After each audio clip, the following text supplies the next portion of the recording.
하나님 아버지 감사합니다. 부족한 저희가 주님 앞에 찬양을 올려드리고 예배를 드리기 위해 이 자리에 나왔습니다.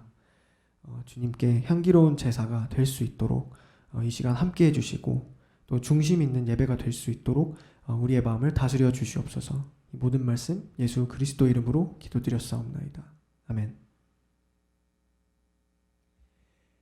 예배에 나오신 여러분을 진심으로 축복하고 환영합니다. 이 시간 저희의 온 마음을 담아서 중심 있는 예배를 드리기 원합니다. 그리고 또한 십자가 사건을 묵상하면서 이렇게 찬양을 올려드렸으면 좋겠습니다.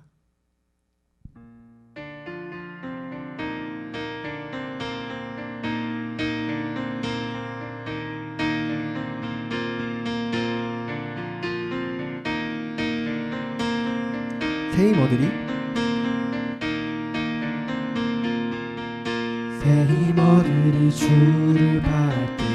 주를 바랄 때 우리 주를 바랄 때 새 힘어들이 주를 바랄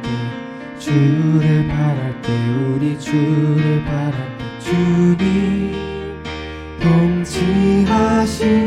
통치하시네 소망 구원 주시네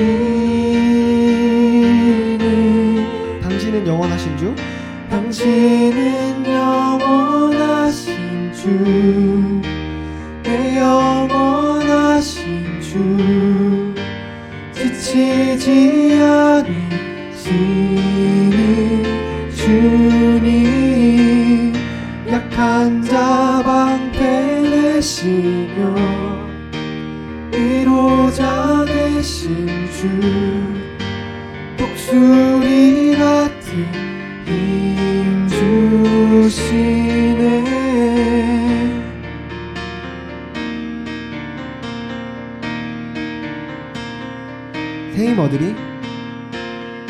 새 힘어들이 주를 바랄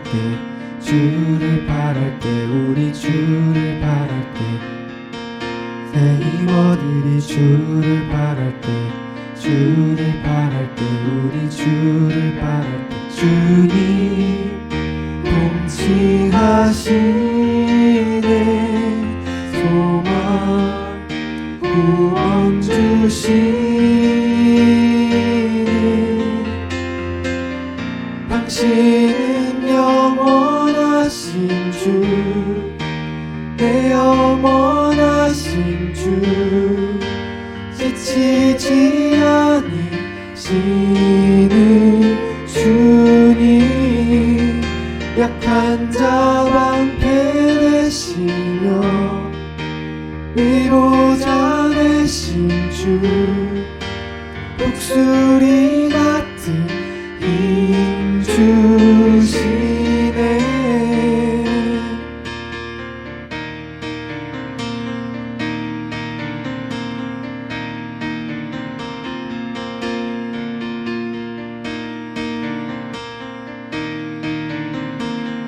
주님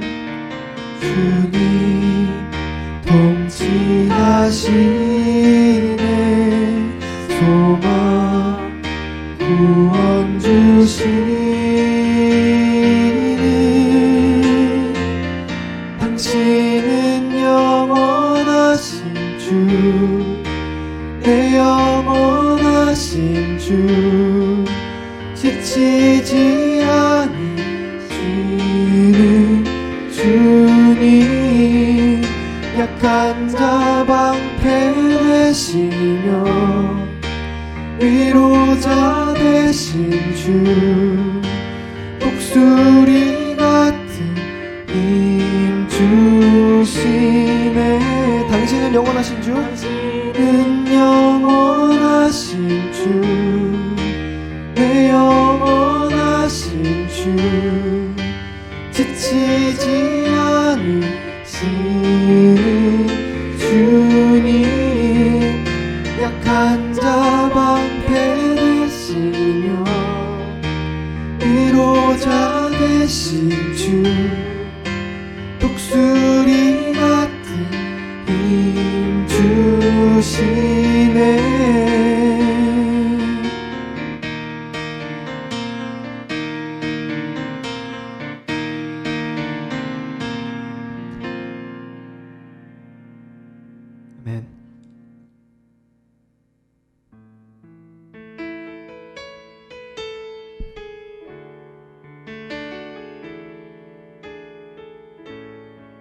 모든 능력과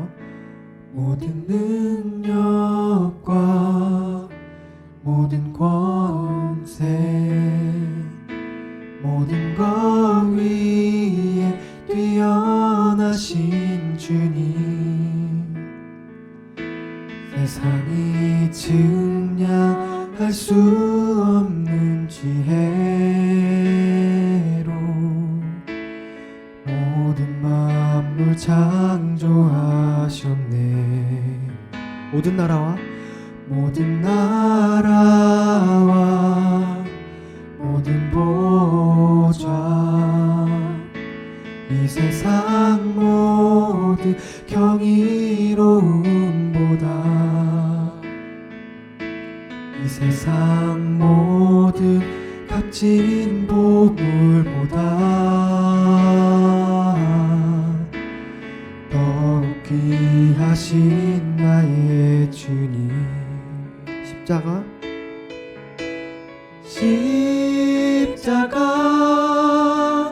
고통당하사 버림받고 외면당하셨네. 짓밟힌 장미꽃처럼 나를 위해 죽으셨네. 나의 주.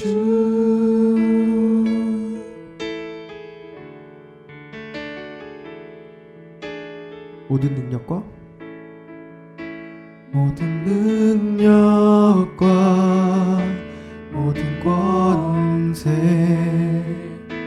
모든 것 위에 뛰어나신 주님, 세상이 증량할 수 없는 지혜로 모든 만물 창조하셨네. 모든 나라와 모든 보좌, 이 세상 모든 경이로움보다, 이 세상 모든 값진 보물보다 더욱 귀하신 나의 주님. 십자가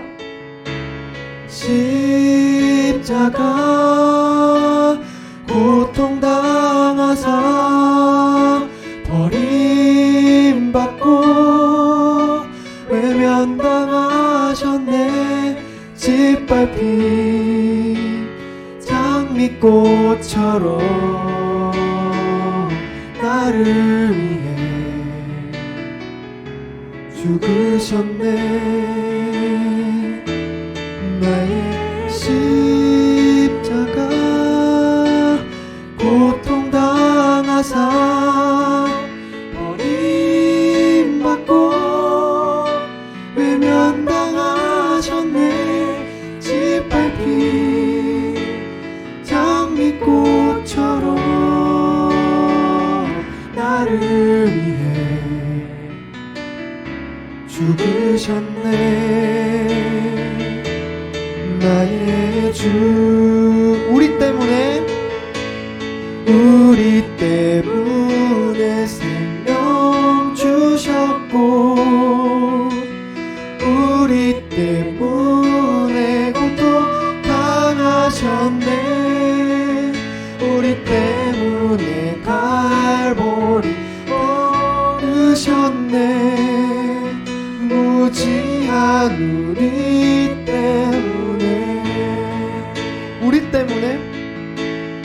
우리 때문에 생명 주셨고, 우리 때문에 고통 당하셨네. 우리 때문에 갈보리 오르셨네. 무지한 우리 때문에.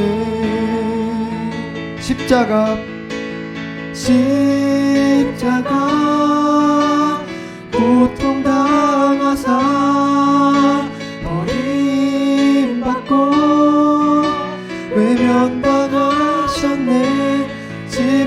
핀 장미꽃처럼 나를 위해 죽으셨네. 나의 주. 다시 한번 짓밟힌 장미꽃처럼 나를 위해 죽으셨네. 나의 주.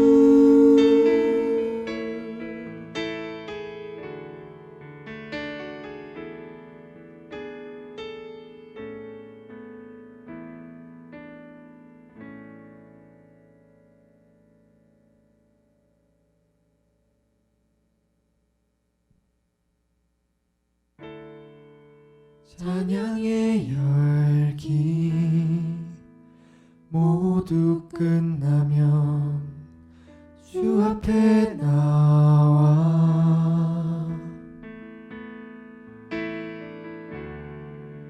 더욱 진실한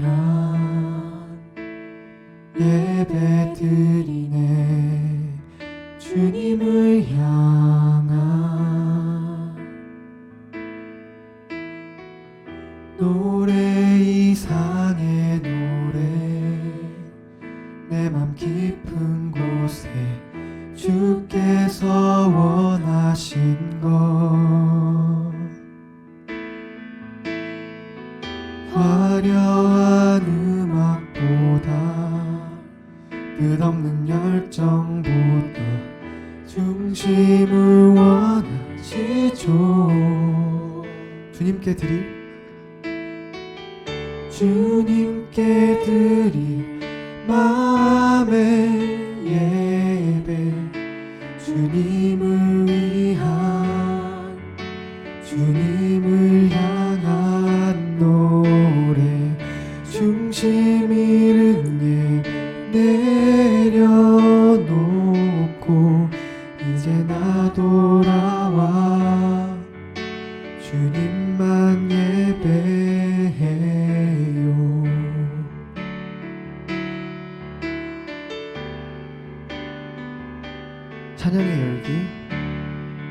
찬양의 열기 모두 끝나면 주 앞에 나와 더욱 진실한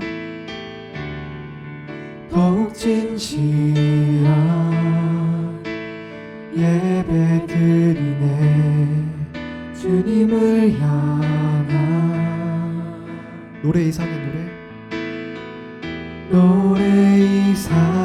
노래 내 맘 깊은 곳에 주께서 원하신 것 화려한 음악보다 끝없는 열정보다 중심을 원하시죠. 주님께 드릴 마음의 예배 주님을 위한 주님을 향한 노래 주님 예배 내려놓고 이제 나 돌아와 주님만 예배해요. I'm coming back to the heart of worship and it's all about you. It's all about you, Jesus. I'm sorry, Lord, for the thing I've made, and it's all about you. It's all about you, Jesus. I'm coming back to the heart of worship, and it's all about you. It's all about you, Jesus. I'm sorry, Lord, for the thing I've made, when it's all about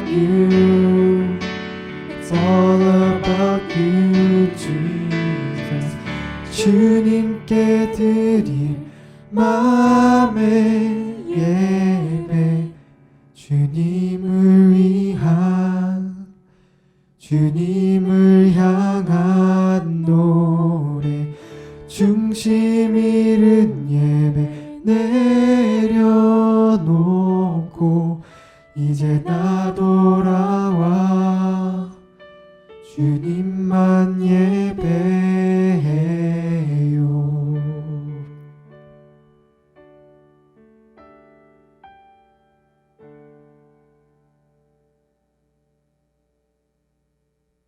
기도로 예배의 자리로 나아가겠습니다. 아버지 하나님, 오늘 우리가 서로 다른 자리에서 남아 당신을 바라보며 한 마음으로 예배드리고 기도할 수 있게 불러주심을 감사드립니다. 기나긴 팬데믹 기간 동안 지치지 않고 강건히 자리를 지키며 코넬 한일교회를 이끌고 계시는 하홍표 목사님과 낯선 상황에서도 변함없이 섬기며 봉사하시는 많은 손길들의 주님의 위로와 축복이 가득하기를 기도합니다. 오늘 특별히 졸업 예배로 모였습니다. 팬데믹으로 소중한 대학 또는 대학원 기간에 1년 반을 각자 방에서 동떨어져 지내며 어렵게 배움을 이어오던 우리 졸업생들, 어렵고 외로운 상황을 견디고 그 안에서도 잘할 수 있게 보듬어 주셨음을 감사합니다. 우리 졸업생들이 이제 세상으로 나갈 때 그들의 발걸음이 담대하기를 기도합니다. 국제사회 어디에서든 주님이 주신 달란트와 주님께서 예비하신 길을 찾아 맡기신 달란트로 열매를 맺고 빛이 되는 우리 졸업생들이 될 수 있게 주님 인도하시기를 기도합니다. 미국 안에서의 분열과 부조리로 많은 아픔이 있습니다. 아시아인에 대한 편견과 공격이 우리를 이방인으로 만듭니다. 백신의 원활한 보급으로 미국에서는 일상이 가까워 보이나 백신을 구하기 어려운 곳들이 허다합니다. 인권이 억압되는 상황들이 세계 각국에서 끊임없이 일어나고 가자 지역에서의 무력 분쟁으로 죄 없는 수많은 이들이 죽고 다쳤습니다. 이런 아픔과 고난들이 가까울 때나 남의 일 같을 때나 긍휼하는 마음을 갖고 주님의 빛이 되는 우리 졸업생들이 되기를 기도합니다. 남과 내가 다른 것을 보기 이전에 같은 것을 보고 포용하되 자기가 속한 사회의 주인으로 자기 목소리를 낼 수 있는 우리 졸업생들이 되기를 기도합니다. 학교라는 울타리를 벗어나 사회에 나가는 일은 진정으로 큰 발걸음임을 받아들이고 넘어져서 상처가 날 때 털고 다시 일어설 수 있는 우리 졸업생들이 되기를 기도합니다. 성공에 감사하고 도전에도 감사할 수 있는 우리 졸업생들이 되기를 기도합니다. 이 졸업생들을 축하하는 우리 코넬 한인교회 모든 식구들이 다시 한자리에서 예배할 수 있는 날까지 주님께서 한 명 한 명을 강건히 붙잡아 주시기를 기도합니다. 몸이 또는 마음이 아파서 사람의 힘으로 고칠 수 없어서 주님 붙잡고 기도하는 우리 가족들이 있습니다. 전능하신 주님의 힘으로 그들의 기도에 응답이 있기를 기도합니다. 세상 무엇으로도 대신할 수 없는 주님의 위로와 사랑에 기대며 주 예수 이름으로 기도합니다. 아멘.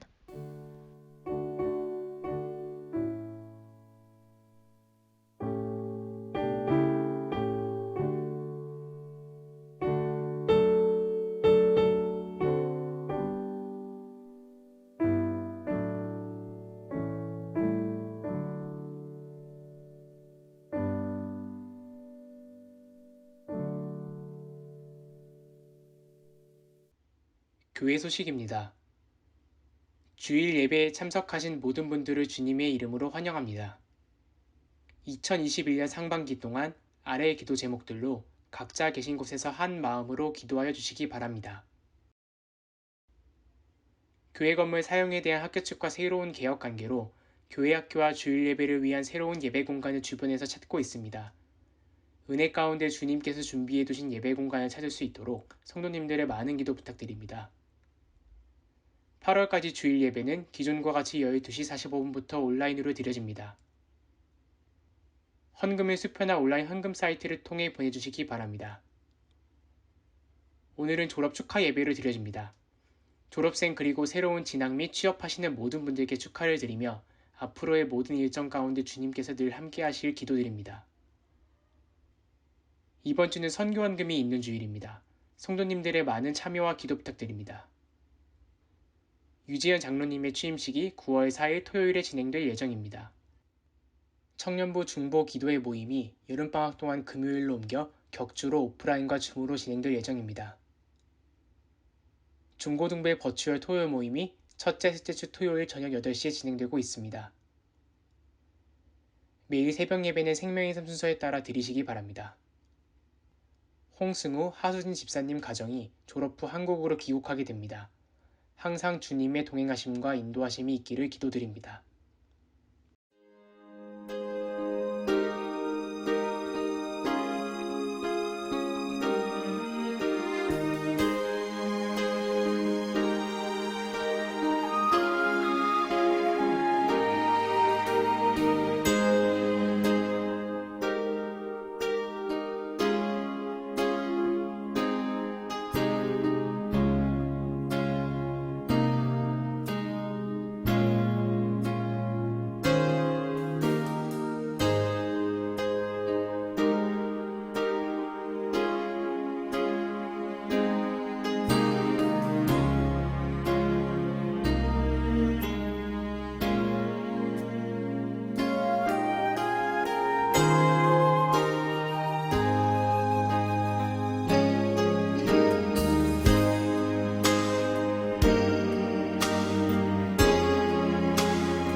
오늘 주일 예배는 졸업 축하 예배로 드리고 있습니다.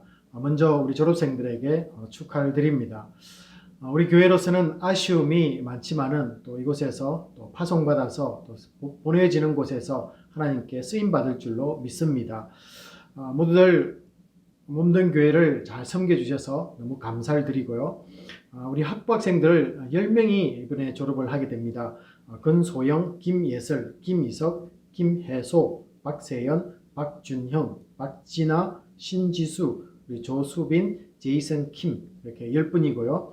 또 대학원에 우리 6명이 되겠습니다. 우리 김한나, 윤보미, 임사라, 하수진, 한성훈, 홍성우 이렇게 6분이 되겠습니다. 대학원으로 진학하는 우리 김이석 형제와 또 권소영, 박진아 자매가 있고요.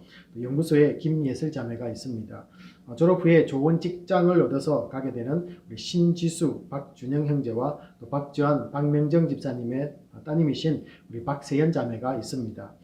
그리고 프린스턴을 졸업한 후에 또 학사장교로 이 군대를 가게 되는 우리 김창용, 김민정 집사님의 아드님이신 제이슨 킴 형제님도 있습니다.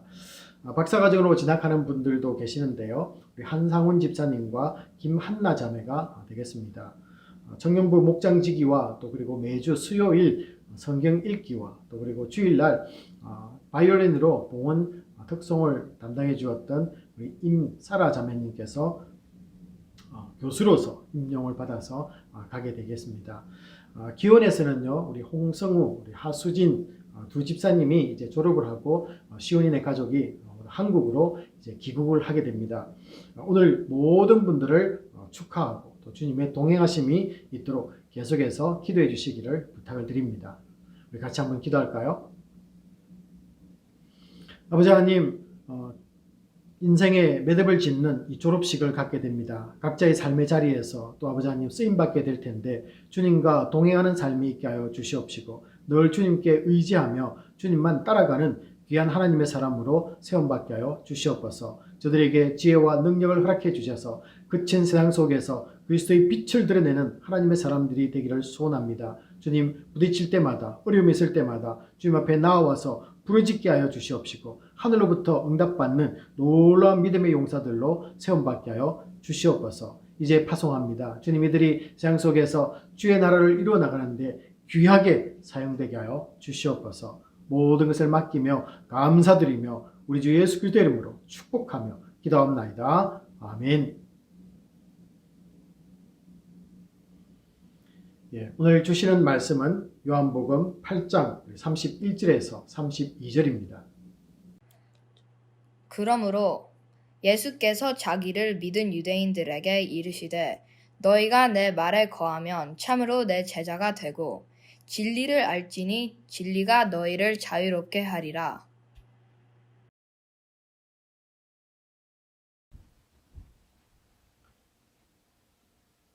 오늘 코넬의 졸업식이 있습니다. 일단 학교를 떠나고 또 시험으로부터 좀 자유로울 것 같습니다. 새로운 곳에서 또 주 안에서 여러분들의 꿈을 펼치기를 바랍니다. 다들 힘든 시간이 이곳에서 있었겠죠. 그렇지만은 잘 견디고 또 믿음으로 승리하신 졸업생 여러분들을 먼저 축하를 드립니다. 졸업하는 모든 분들에게 주님의 동행하심이 있기를 또한 기도를 드립니다. 상당히 팬데믹으로 인해서 걱정이 상당히 많았습니다. 작년보다 그런데 낫습니다. 학기 초부터 조금씩 좋은 소식들이 들려와서 은근히 졸업식에 대한 이 기대를 가지고 있었습니다.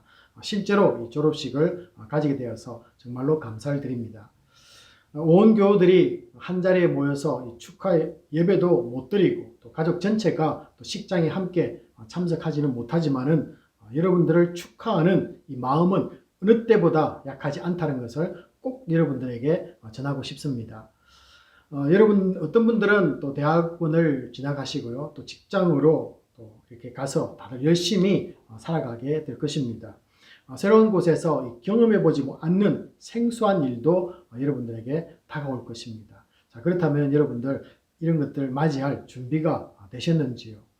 물론 우리 부모님으로부터 또 스승으로부터 또 선배로부터 많은 조언들을 듣고 나름대로 준비하였을 것으로 압니다.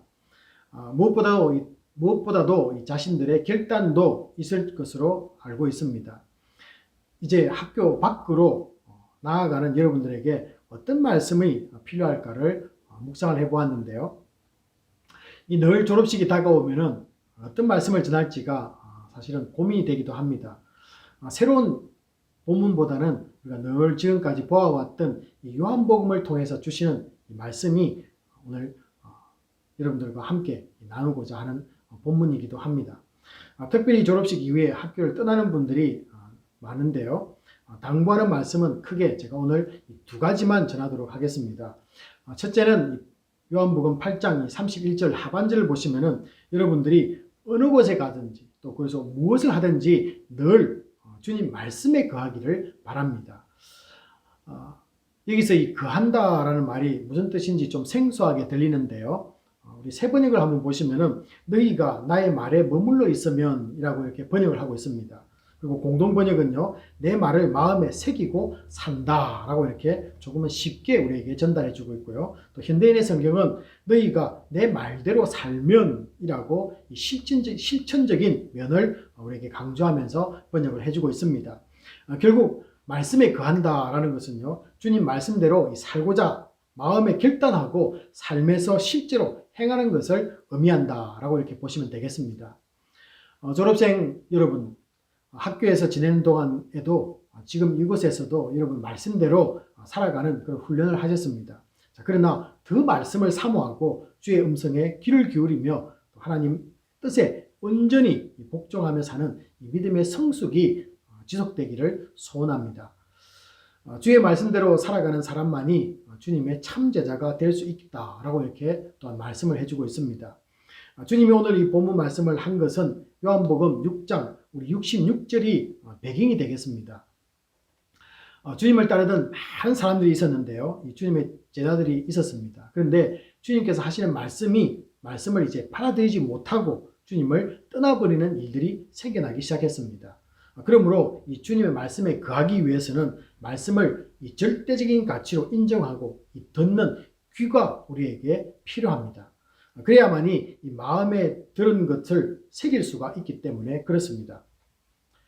어느 곳에서나 이 믿음의 공동체를 만나서 신앙생활을 할 때요, 이것을 중요한 신앙의 자세들 중에 하나로 여러분들이 삼기를 바랍니다. 예수를 나사렛 시골의 목수의 아들로만 여기던 사람들은 말씀을 듣지도 않고 진리로 받아들이지를 못했습니다. 주님을 경외하지 못하면은 이 말씀이 마음에 머물지도 못할 뿐 아니라 말씀대로 행할 수가 없다라는 것이죠. 이 말씀에 대한 지속적인 이 경청, 그리고 받은 말씀을 이 묵상을 통해서 내 마음에 심어두는 이 과정이 여러분에게 꼭 필요합니다.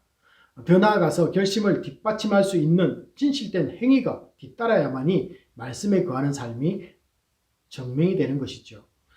나 한 사람이 이 세상에서 하나님의 살아계심을 나타내는 소중한 이 자산임을 절대로 잊지 말기를 바랍니다. 그래서 여러분, 어느 곳에 가서 무엇을 하든지 간에 말씀 안에 거하면서 그 말씀에 거한다는 것을 실제의 삶으로 살아가는 여러분들이 되시기를 바랍니다. 둘째로 나누고 싶은 것은요, 진리를 알라라는 말씀입니다. 여러분, 진리를 아셔야만 됩니다. 자, 그렇다면 먼저 진리가 무엇인가를 알아야 되겠죠. 두 가지로 이렇게 성경은 진리가 무엇인가를 설명하고 있는데요. 먼저 첫 번째 요한복음 14장 6절을 보시면은 내가 곧 길이요 진리요 생명이라고 말씀하고 있습니다. 자, 그래서 바로 예수가 진리가 되십니다. 예수만이 진짜라는 것입니다. 예수 그리스도가 아닌 것은 전부가 가짜라는 것이죠. 예수님 전이나 또 그리고 나중에 올 사람들은 하나님의 아들이 아니기에 우리를 구원해 줄 수 있는 사람들이 아니라는 뜻입니다. 그들은 죄 있는 인간이기에 하나님의 어린 양이 될 수가 없습니다. 여러분, 우리의 죄를 씻기 위해서는 뭐가 필요합니까? 어린 희생 제물이 있어야 되고요. 또 그리고 그 피가 제단에 흘려져야만 될 수가 있습니다. 자, 그런데 우리 죄를 위해 희생 제물이 없는데 어찌 제단에 피가 뿌려질 수가 있겠습니까? 또 피가 없는데 죄 용서함이 어떻게 일어나겠습니까? 그러므로 예수 이전에 왔던 사람들, 그리고 예수 이후에 예수의 이름으로 오는 모두가 전부가 가짜라는 것입니다. 그럼 이것을 꼭 믿으셔야만 됩니다. 그래야만이 우리의 죄 용서함을 받을 수 있는 길을 따라갈 수가 있고요. 그 진리를 향해서 나아갈 수가 있다라는 것입니다. 두 번째 진리는요, 하나님의 아들이 인간으로 이 땅에 와서 가르치시고 나타내 보여주신 모든 계시를 말합니다. 그래서 예수님이 자신이 진리시고요, 그분이 말씀하시고 우리에게 가르쳐 주신 모든 것을 또한 진리라고 말할 수가 있겠지요. 여러분, 예수님께서 이 땅에서 살아가시면서 공생애를 시작하시면서 무엇을 우리에게 보여주셨습니까? 자신이 바로 하나님심과 또 하나님의 나라를 우리에게 전해주셨습니다. 그리고 왜 우리가 그곳에 들어가야만 하며 또 어떻게 그곳에 도달할 수 있는가에 대한 것들을 우리에게 말씀으로 가르쳐 주셨습니다. 진리를 간단하게 말씀을 드린다면요, 바로 이것이 되겠죠. 예수 그리스도 자신이시며 그분이 십자가에서 우리를 위해서 이루신 영원한 생명의 구원을 진리다라고 이렇게 말할 수가 있겠습니까? 자, 그렇다면은 이제 진리는 알았는데요, 왜 진리를 알아야만 하는 이유가 있어야 되지 않겠습니까? 왜 우리가 진리를 알아야만 합니까? 32절 이 하반절에 의하면은 진리가 우리를 자유롭게 하기 때문에 그렇습니다. 우리를 묶고 있는 그 모든 것으로부터 해방을 줄 수 있는 것이 이 진리이기 때문에 우리가 진리를 알아야만 한다는 것입니다. 자, 그렇다면은 우리는 무엇으로부터 우리가 자유롭게 되는 것일까요?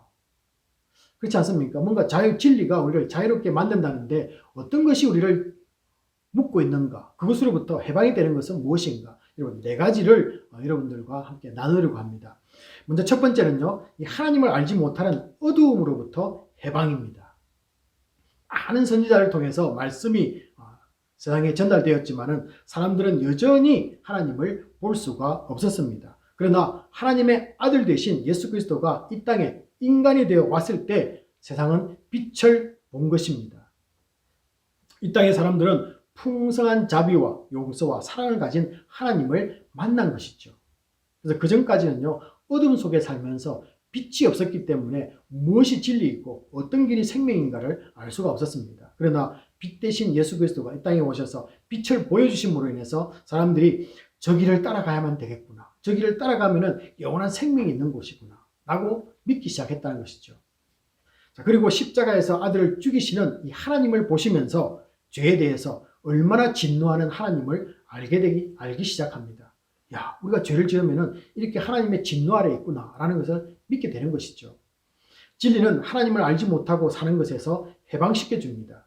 그리고 그것이 얼마나 큰 죄인가를 모르고 살았던 것으로부터 벗어나게 만들어줍니다.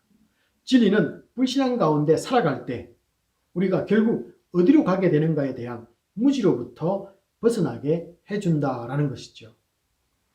하나님을 모르는 사람은 사탄의 권세 아래 이 종노릇하고 있음을 모릅니다. 그래서 죄와 불의를 저질러도 하나님의 영원한 진노의 대상이며 심판을 피하지 못한다는 것을 알지 못합니다. 선하게 살고자 노력은 하지만은 죄와 사망의 굴레로부터 벗어날 수가 없다는 것이죠. 죄로 인한 이 타락한 본성을 우리 스스로가 고칠 수가 없기 때문에 그렇습니다. 나 스스로 죄로부터 벗어나려고 노력은 하지만요, 우리의 본성 자체가 그것을 타락했기 때문에 해방이 될 수가 없다는 것입니다. 그러나 진리 대신 예수 그리스도를 알고 믿는 순간 타락한 본성이 거듭나는 역사를 체험하게 되는 겁니다. 이것을 우리는 새로운 창조다, 거듭납니다, 구원이다 이렇게 말하고 있죠. 우리 속에서 새로운 창조가 이 성령의 역사를 통해서 일어난다는 것입니다. 하나님을 섬기고 순종하는 사람이 되는 것이죠. 오직 진리이신 예수 그리스도만이 비진리 가운데 이 억눌려 있는 세상을 자유케 하는 분임을 믿으시기 바랍니다.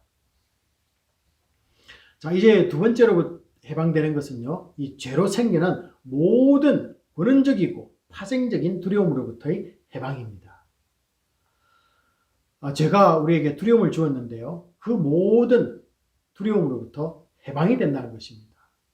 여러분, 두려움이 많지 않습니까? 해방이 된다면 얼마나 즐겁겠습니까? 자, 사람이 왜 두려워할까요? 라는 것부터 한번 여러분 생각해 보시길 바랍니다.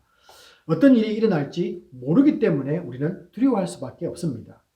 그래서 이 죽음 이후에는 아무것도 없다라고 이렇게 말하는 사람들이 생겨나기 시작했습니다. 그들은요, 이렇게 또 말합니다. 우리의 영혼은 죽으면은 멸절하게 된다.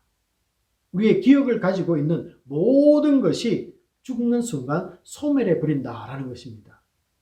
이들의 주장대로라면은 심판은 당연히 없겠지요. 왜 그렇습니까? 벌 받을 사람이 기억을 하나도 못 하는데 무슨 잘못을 저질렀다고 하나님이 따질 수가 있겠습니까? 뭔가를 기억해야만이 너 이거 잘못했지 시인을 받아낼 수 있는데요, 기억이 없다는 것입니다. 자, 육은 죽어서 흙으로 돌아가고 영혼은 멸절해 버린다면은 모든 것을 기억하고 있는 나라는 존재 자체가 없는 것이나 마찬가지입니다. 자, 이렇게 그분들은 주장을 합니다. 그래서 하나님 앞에 심판받을 대상이 없는데 어떻게 재판이 진행되겠느냐라는 것입니다. 그래서 육은요, 흙으로 돌아가서 없어졌습니다. 영혼도 멸절해 버렸습니다. 그러므로 우리 인간이 가지고 있는 영과 육과 혼이 모든 것이 존재 자체가 없어졌다는 것입니다. 없어졌는데 어떻게 하나님 앞에 서는 존재가 있어야만이 하나님이 심판을 하시지 않겠습니까? 근데 그 존재 자체가 사라졌기에 심판은 없다는 것입니다. 그러므로 여러분, 세상에서 자유롭게 사십시오 라고 말하는 사람들이 생겨나기 시작했다는 것이죠. 이런 주장을 하는 사람들은 지금에만 집중해서 살면서 행복하면 그만이라고 사람들에게 전하기 시작했습니다. 죄를 지어도 죽음 이후에 있을 심판에 대해서는 불안해할 필요도 없다는 것이죠. 자, 여러분, 그렇지만은 우리 양심은 모든 것을 기억하는 저장소입니다.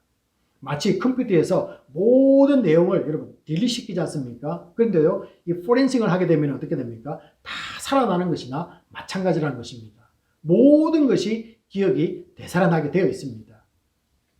요한계시록 20장 12절에 의하면요, 우리의 모든 행위가 기록된 책이 있습니다.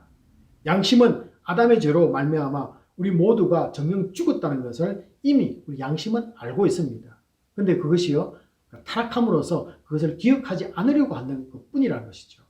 그래서 하나님으로부터 자꾸만 멀어진다는 것입니다. 죽음 이후 영원한 사망이 있음을 기억하며 우리를 떨게 만드는 것이 바로 우리의 양심입니다. 그러나 진리 대신 예수를 만나서 구원을 얻은 우리는 생명책에 우리 이름이 기록되었기에 이 두려움으로부터 해방이 된다는 것입니다.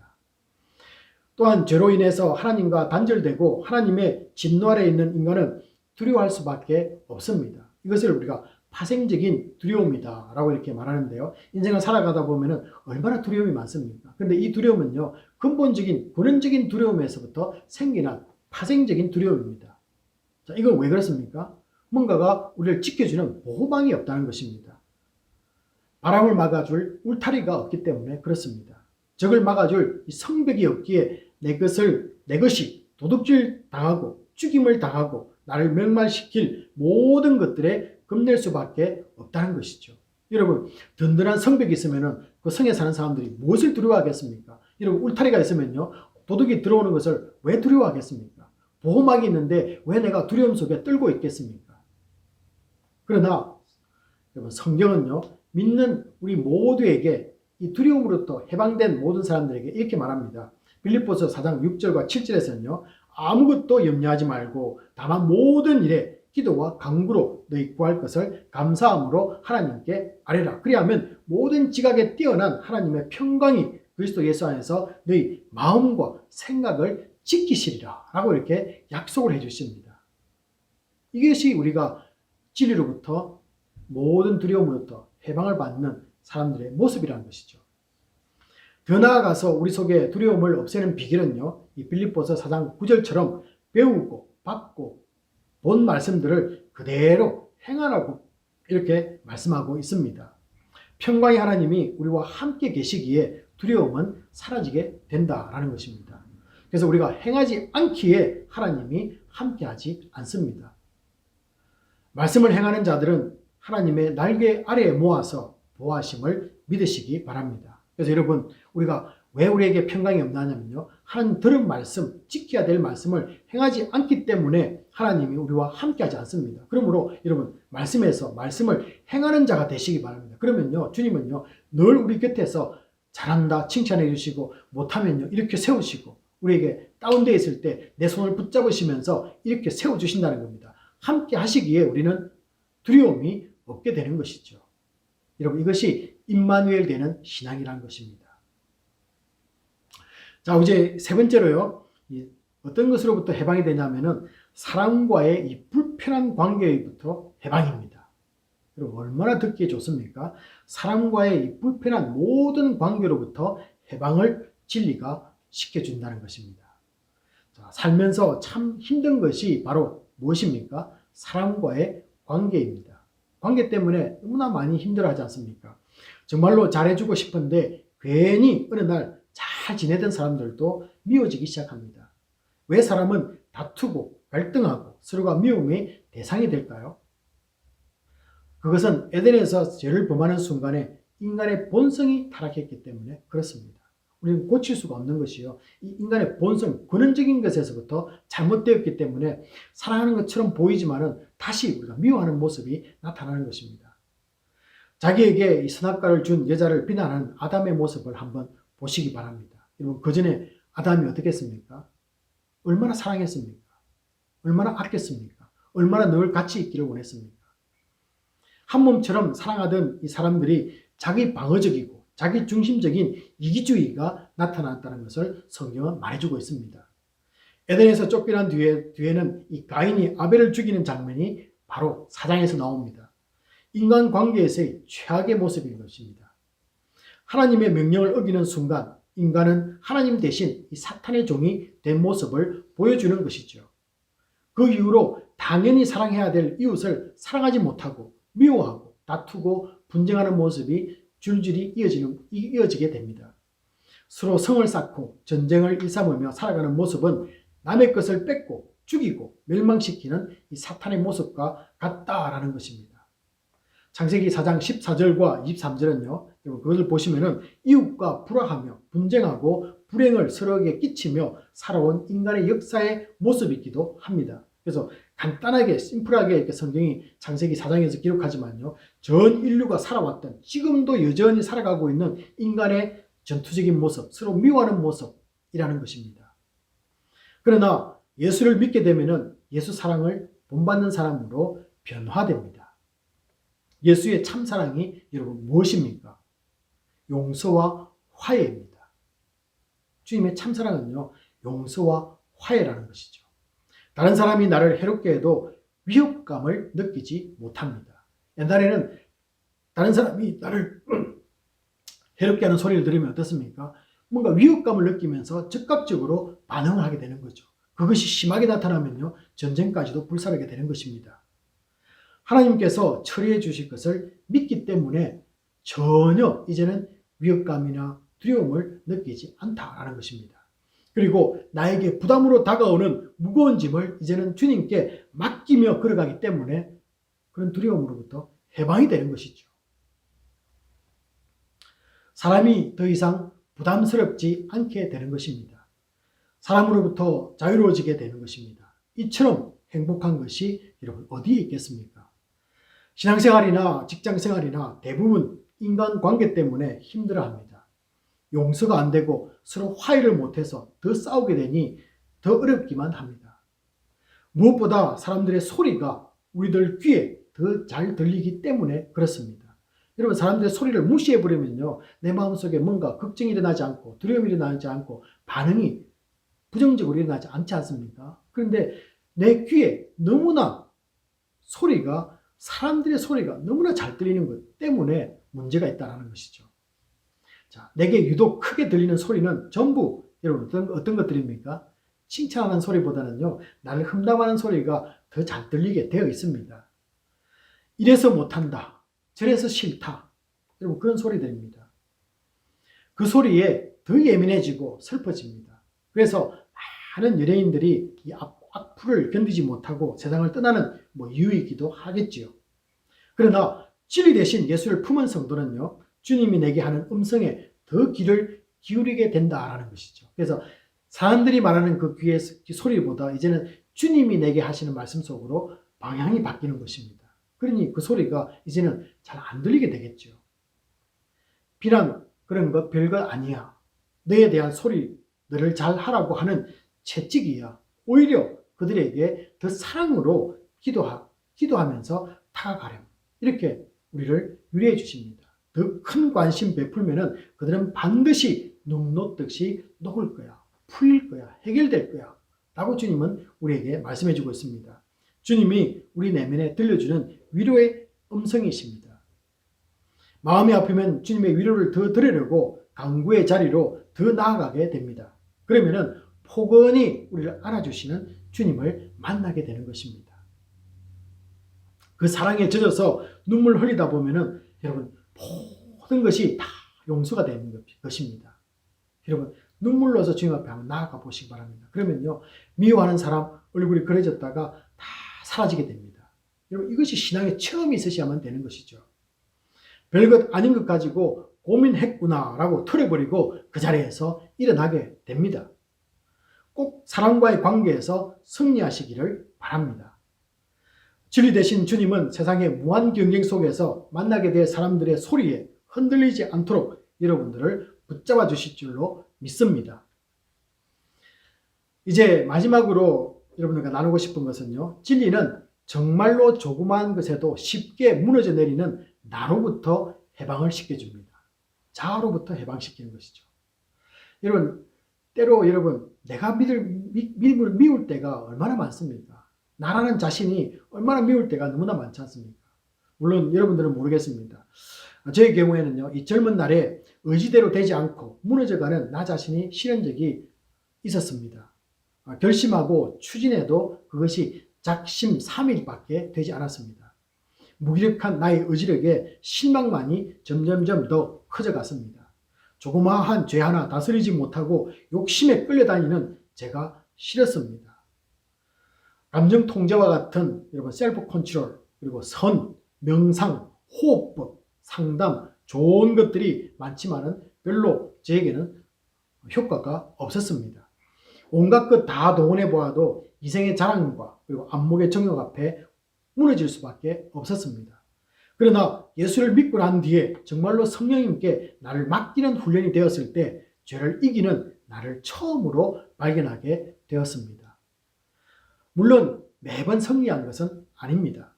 그러나 성도가 승리를 쟁취하고 유지하는 비결이기도 합니다. 성령님께 나를 맡기기 위해서는 먼저 내 실수와 죄를 매번 정말로 지겨울 정도로 회개하는 것입니다. 여러분 변화시키기 원하십니까? 나를 극복하기 원하십니까? 나를 주님 앞에서 승리하기를 원하십니까? 그러면요, 여러분의 잘못과 죄에 대해서 있으실 때는 회개가 정말로 지겨울 정도로 주님 앞에 나아가서 회개하시기 바랍니다. 회개는 내가 얼마나 한심스러운 존재인가를 드러내게 만들어줍니다. 사람들 앞에서는 힘주며 살아가도 정말로 별것 아님을 알게 만드는 것이 바로 회개라는 것입니다. 회개를 마치고 난 다음은 나의 약한 것과 무너지는 것을 도와달라고 성령님께 간구하는 것입니다. 도와달라는 요청이 있으셔야 된다라는 것이죠. 이기는 힘을 달라고 여러분 간구해야만 됩니다. 부르짖어야만 됩니다. 로마서 8장 13절에 가면요, 성령으로 악한 몸의 행실을 죽이기를 원합니다. 이렇게 여러분 기도하시기 바랍니다. 그리고 하나님의 영으로 인도함을 받게 하여 주시옵소서. 로마서 8장 14절 말씀을 붙잡고 이렇게 간구하는 삶이 이어지기를 바랍니다. 죄에 끌려만 가는 나라는 자아를 죽이고 나를 변화시키기 위해서 성령 하나님께 간구하는 이유를 여러분이 확실히 아셔야 됩니다. 왜 우리가 성령님께 간구해야 되는 이유가 무엇입니까? 하나님은 믿음으로 다가오며 금식과 눈물로 부르짖는 사람에게 가장 약하기 때문에 그렇습니다. 이 이유를 아셔야만이 하나님께 나아가지 않습니까? 성령님께 요청을 할 수 있지 않습니까? 믿음의 간구는 하나님의 마음을 뚫어버리는 무기임을 믿으시기 바랍니다. 그래서 여러분 회개할 때요, 금식하면서 주님에게 눈물 흘리면서 나의 죄를 한번 고백해 보시기 바랍니다. 그러면요, 주님은요, 돌아서시면서 우리의 기도에 응답해 주실 것입니다. 또 한 가지 이유를 여러분 아셔야 되는데요, 우리가 하나님께 간구하는 것은 하나님을 진정으로 사랑한다는 표시입니다. 여러분 하나님을 사랑한다는 거 여러분 어떻게 아시겠습니까? 내 것을 드릴 수 있겠죠. 그렇지만요, 하나님을 진정으로 사랑한다는 것은 하나님께 요청하는 것입니다. 간구하는 것입니다. 기도하는 것입니다. 좀 다르지요. 자, 한번 예를 한번 들어보겠는데요. 여러분 연애를 하다 보면은 점점점 우리가 서로 알게 되고 사랑이 깊어가게 됩니다. 그때 어떻게 됩니까? 서로 상대방에게 이것 가졌으면 좋겠다. 이것 좀 사주세요. 저것도 갖고 싶은데요. 라고 이렇게 상대방에게 뭔가 요구하게 된다라는 거 여러분 아셨죠? 또 해보셨죠? 자, 그러므로 이 간구는요, 하나님께 요청은 하나님을 사랑하는 진정한 행위라는 것을 확신을 가지시기 바랍니다. 그래서 기도하지 않는 것은 어떻게 보면은 하나님을 사랑하지 않는다. 이렇게 말할 수도 있습니다. 하나님을 사랑하십니까? 그러면은 그분 앞에 요청하십시오. 기도하십시오. 간구하십시오. 부르짖으십시오. 진정으로 사랑하는 사람의 모습입니다. 나를 변화시켜달라고 간구할 때 응답해주는 이유가 있습니다. 자, 이것도 아셔야 되는데요. 우리가 부르짖을 때 나를 변화시키길 원합니다 라고 간구할 때 하나님이 응답해주는 이유가 있습니다.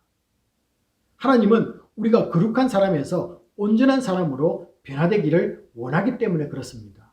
아니 이건 또 무슨 말입니까? 우리가 거룩한 사람에서 온전한 사람으로 변화되기를 원하기 때문에 주님이 우리가 내가 변하기를 원합니다 라고 말할 때 주님 우리를 변화시켜 주신다는 것입니다. 여러분 우리가 거룩이라는 것을 말씀을 말하게 되는데요. 이 거룩은 예수를 믿는 순간부터 우리에게 주어지는 선물입니다. 이것을 우리는 칭의라고 부릅니다. justification이라 부르죠. 자, 거룩은 예수를 믿는 순간에 우리에게 그냥 주어지는 순간의 선물입니다. 자, 그런데 온전함은요, 성령의 역사 안에서 하나님을 진정으로 사랑하는 사람으로서 성화되어가는 과정의 삶입니다. 그러므로 주님은 무엇을 원하겠습니까? 거룩한 삶에서 여러분 우리를 어떻게 변화시킨다고요? 온전한 사람으로 변화되기를 원하시기 때문에 우리가 정말로 주님 내가 변화되기를 원합니다 라고 간증했을 때 주님은 그 기도에 그 간구에 응답해 주신다라는 것입니다. 하나님을 진정으로 사랑하는 사람은 하나님이 우리에게 요구하는 모든 것을 다 이루어 드리려고 합니다. 구원에 이르기 위해서 말씀을 지켜나가는 것이 이제는 아닙니다. 이제부터는 주님을 사랑하는 마음 때문에 말씀을 온전히 이루어 드리는 사람이 되기를 원하는 것입니다. 여러분 이것이 변화입니다. 이때 우리 속에 내주하는 성령도 전적으로 우리들 속에서 역사해 주십니다. 그래서 성령은 사람들을 변화시키십니다. 어떻게 변화시키는지 아십니까? 제자가 성령 받고 사도로 변했습니다. 그리고 급쟁이들인 그 제자들이 담대한 정인이 되었습니다. 그리고 예루살렘과 유대를 벗어나지 못했지만요, 성령 받고 난 뒤에 어떻습니까? 사마리아와 땅끝까지 복음을 전하는 사람들로 변했습니다. 그리고 처음에는 어떻습니까? 그물과 배만 던져버리고 주님을 따랐지만은 이제는 성령 받고 난 뒤에는 자신들의 생명까지도 내던지는 사람으로 변화가 되었습니다. 자신이 죄인이라는 사실을 깨닫는 사람만이 진리 대신 예수를 원합니다. 진리는 죄로 인해 알지 못했던 죽음 이후의 세계에 대한 영적 무지와 죄로부터 무너지는 나의 무력함으로부터 벗어나게 만들어줍니다. 오직 진리 대신 예수 그리스도만이 나라는 단단한 자아와 사랑과의 관계, 죄로부터 자유케 만들 능력이 있습니다.